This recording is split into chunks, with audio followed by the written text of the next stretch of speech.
गहरे बोरवेल में गिरी 3 साल की चेतना को दूसरे दिन भी नहीं निकाला जा सका है। एनडीआरएफ की 4 कोशिशों के बाद भी बच्ची को केवल 30 फीट ही ऊपर खींचा जा सका है। बच्ची को जुगाड़ के जरिए निकालने की तमाम कोशिशें फेल रही, लेकिन इस बीच प्रशासन की भी बड़ी लापरवाही सामने आई है। जिला प्रशासन 2 दिन तक सिर्फ जुगाड़ के भरोसे रहा। 120 फीट नीचे अटकी बच्ची को निकालने के लिए प्रशासन ने समानांतर गड्ढा नहीं खोदा गया। जब सारी कोशिशें नाकाम हो गई तो हरियाणा से पाइलिंग मशीन बुलाई गई। अब इससे रेस्क्यू ऑपरेशन किया जा रहा है। इधर बच्ची 2 दिन से भूखी प्यासी गड्ढे के अंदर है और अब उसका कोई मूवमेंट भी नजर नहीं आ रहा है।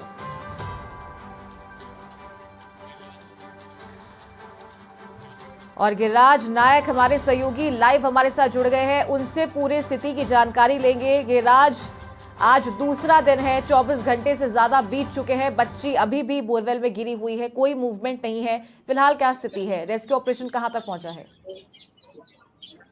जी चारू, मैं बताना चाहूंगा कि रात से जैसे ही प्रशासन जो है पूरी तरीके से कार्य अपने प्रगति पे कर रहा है, लेकिन 2 बार 3 बार कोशिश जो एनडीआरएफ की टीम के द्वारा की गई थी, उसमें जो कोशिश जो है नाकामयाब होने का मेन जो उद्देश्य था कि नीचे जो ऑक्सीजन जा रही है उसकी मॉइस्चराइजर की वजह से जो मिट्टी है वो गीली हो रही थी। गीली होने के कारण उन्हें बच्चे को ऊपर खींचने में काफी दिक्कतों का सामना करना पड़ा था।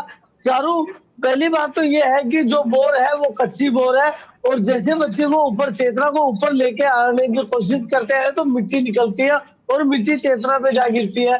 उससे काफी दिक्कतों का सामना करना पड़ता है। पहले भी कल भी इन्होंने एक कैमरा बदला है कि कैमरे पे जो मॉइस्चराइजर आ जाता है तो उसकी वजह से जो मॉनिटरिंग रखा हुआ है उसमें जो चेतना वो दिखाई नहीं देती है। तो एनडीआरएफ की जो टीम है उसे दिक्कतें आती है।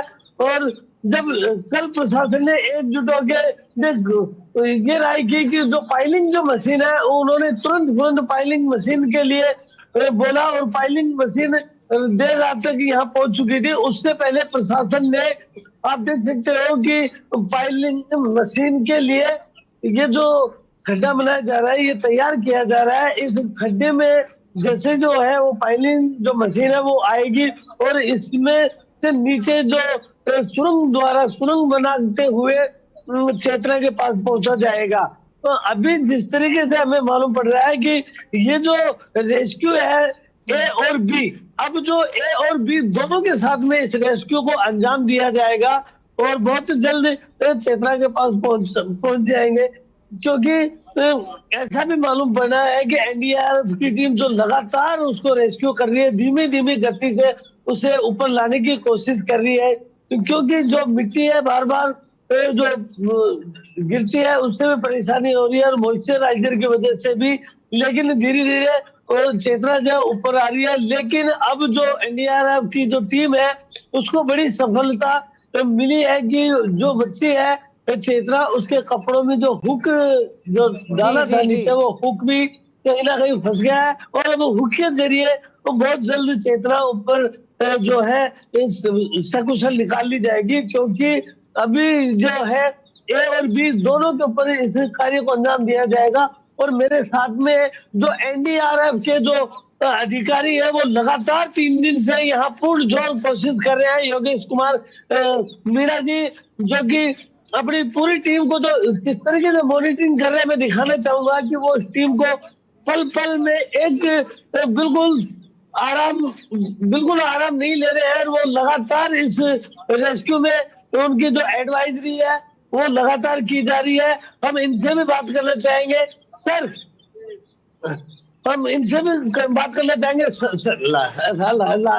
लास्ट रेस्क्यू तो ये इनकी जो लगातार इनकी जो काम करने की जो पावर्टी है वो आप देख सकते हो कि किस तरीके से लगातार तीसरे दिन इन्होंने बिल्कुल एक पांव पे खड़े होकर पूरी टीम को मैनेज कर रहे हैं पल पल की।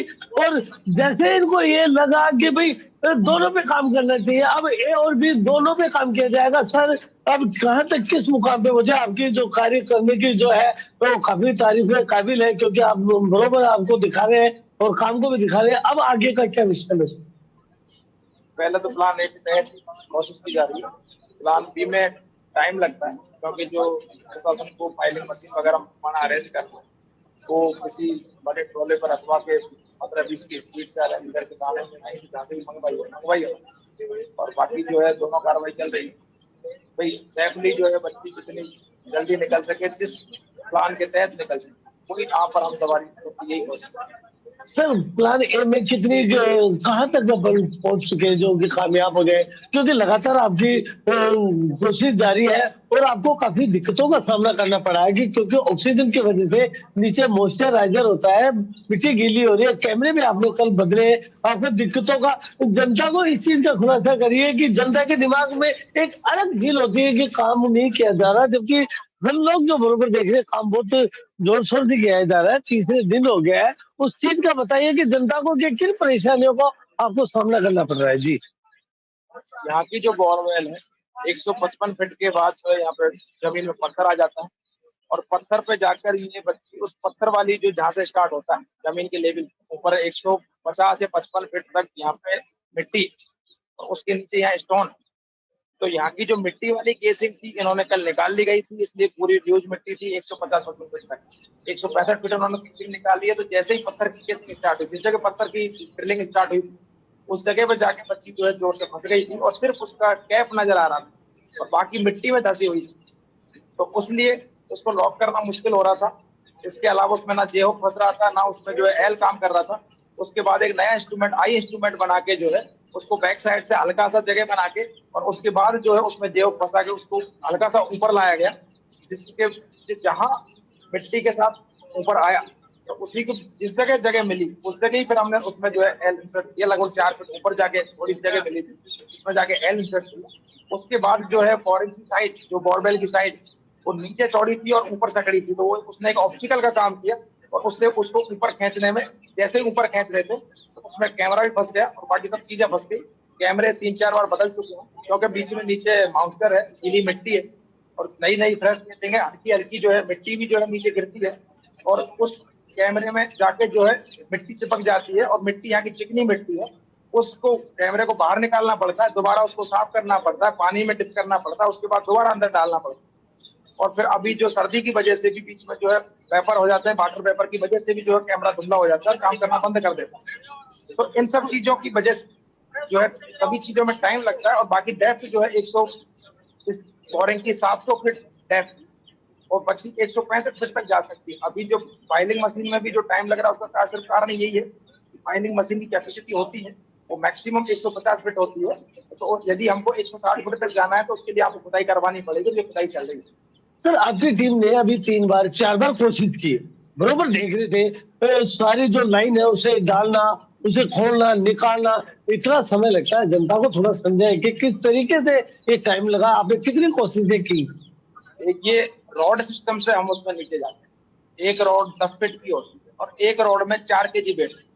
यदि आपको 150-55 फीट जाना है तो आपको 15-16 रॉड लगानी पड़ेगी। इसका मतलब 64 kg वेट आपका एक रॉड में। गुरुत्वाकर्षण की वजह से और वेट बढ़ जाता है। अब एक सिस्टम को डालने के लिए आपको 64 kg वेट जो है उसमें आपने लगता है। यदि आप अभी वर्तमान में आप देखेंगे तो उसमें 4 रॉडें लगा रखी हैं, उसका पीछे लगा हुआ है।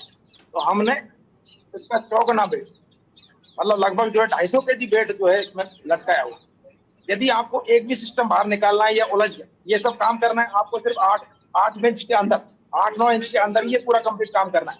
यदि एक भी चीज आपस में ओवरलैप होगी, क्योंकि आप कमांड दे रहे हो, मैनुअली कमांड दे रहे हो, कंप्यूटराइज कमांड या रिमोट से कंट्रोल से आप कमांड नहीं दे रहे, तो इसलिए आपको जो है यदि एक भी चीज ओवरलैप होगी तो आपको सिस्टम बाहर निकालना पड़ेगा। बाहर निकालने के लिए आपको फिर दोबारा हो सकता है 4 रोडें बाहर निकालनी। ये 4 रोड बाहर नहीं निकल रहे हैं, आप जो है 64 रोड बाहर निकाल रहे हो, तो इसलिए सब चीजों में टाइम लगता है। सर लोगों को ये भी संशय है कि ये जो फाइलिंग जो मशीन है, अगर समय रहते उसी टाइम मंगवा लीजिए आती तो जल्दी प्रोग्रेस होती। इसमें ऐसा भी कुछ है क्या? फर्स्ट में तो एपे ही काम किया जाएगा ना? ऐसा कोई जरूरी नहीं है ना, लेकिन पहले सेफ्टी का ध्यान रखा जाता है। फाइलिंग मशीन जो है वाइब्रेशन करती है, और वाइब्रेशन यहाँ की मिट्टी जो है ऊपर ल्यूज मिट्टी है, और कल बोर खोदा गया है वो बिल्कुल कल जो है फ्रेश बोर। यदि सूखा बोर होता फाइलिंग कल जो है उसकी केसिंग नहीं निकाली तो वो मिट्टी पे विश्वास कर सकते हैं। यदि मिट्टी यदि कॉलेप्स कर गई फाइलिंग मशीन के वाइब्रेशन से, तो उसकी जिम्मेदारी कौन है? बिल्कुल सर, एक दूसरी एनडीआरएफ टीम को एक कामयाबी मिली है कि चेतना के जो कपड़े हैं उसमें हुक कहीं आ गया है और वो बहुत जल्द वो ऊपर भी आ रही है। ये भी एक बहुत बड़ी कामयाबी है क्योंकि एनडीआरएफ जल्दी से हर चीज का खुलासा कर रही है, क्योंकि जो मेहनत कार्य कर रही है उसी के अनुरूप कार्य कर रही है। तो ऐसा भी कुछ है कि बच्ची को लॉक किया हुआ है, बहुत सारी समस्याएं, बहुत सारी दिक्कतें ऑप्स के दौरान आती है, नई नई समस्याएं क्रिएट होती रहती है, उन सब का सॉल्यूशन ढूंढना है और उसमें आपको कंप्लीट करना है आपका टास्क। तो उसमें समय लगता है। जो नीचे परिस्थितियां हैं वो प्रतिकूल होती हैं, जैसे जैसे आप नीचे जाओगे तो आपका जो है कमांड कंट्रोल कम होता जाएगा। तो उसी तहत जो है सब कार्रवाइयां चलती रहती हैं और सभी चीजों में टाइम लगता है। बाकी लगातार हमारे प्रयास जारी है, बिना कहीं एक मिनट प्लान को रोके हुए कार्रवाई। सर एक लास्ट सवाल है, चेतना की कुछ एक्टिविटी तो अनकॉन्शियस कह सकते हो कि मोमेंट तो जो है फर्स्ट नाइट में ही देखा गया था, उसके बाद बॉडी मूवमेंट तो नहीं देखा गया।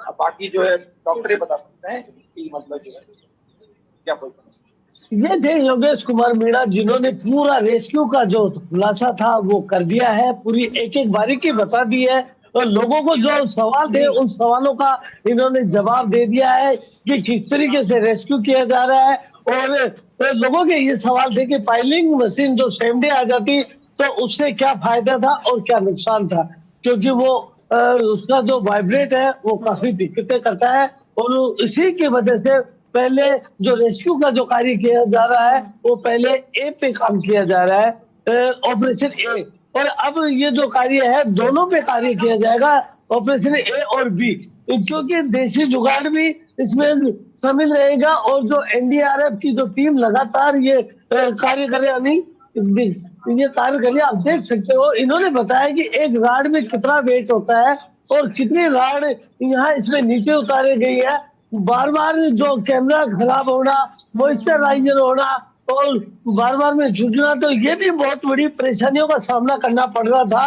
और अब जो पायलटिंग जो मशीन है वो यहाँ आ चुकी है और उसके लिए जो प्लेटफॉर्म जो उसे उतरने का जो मार्ग बनाना था वो भी बना दिया है। तो आप देख सकते हो ये पूरी तरीके से वो जो बड़ी जो मशीन आपको देख रही है वो हाइड्रोलिक मशीन खड़ी है और वो सामने जो है पाइलिंग जो मशीन है वो खड़ी है। अब इसी के द्वारा यहाँ नीचे जाके मशीन और सुरंग द्वारा चेतना तक पहुंचा जाएगा और भगवान से जो हजारों लोग जो दुआ कर रहे हैं कि चमत्कार हो, ऐसा है कि भगवान जो चेतना है सकुशल निकले, इन सब की यही कामना है। वो चारों जो यहाँ के प्रशासन है वो भी आपकी जगह पूरी तरह काम कर रहे हैं, लेकिन कहीं तो हर किसी का जवाब हर तरीका का नहीं होता है। यहाँ स्थानीय जो विधायक है वो भी बरोबर मॉनिटरिंग कर रहे हैं, सांसद है वो भी मॉनिटरिंग कर रहे हैं, जो ग्रामीण भी यहाँ पूर्ण सहयोग कर रहे हैं टीम का। तो ये ठीक है गिरिराज, बहुत शुक्रिया आपका ये जानकारी देने के लिए। आप बने रहिएगा, अपडेट आपसे लगातार लेते रहेंगे।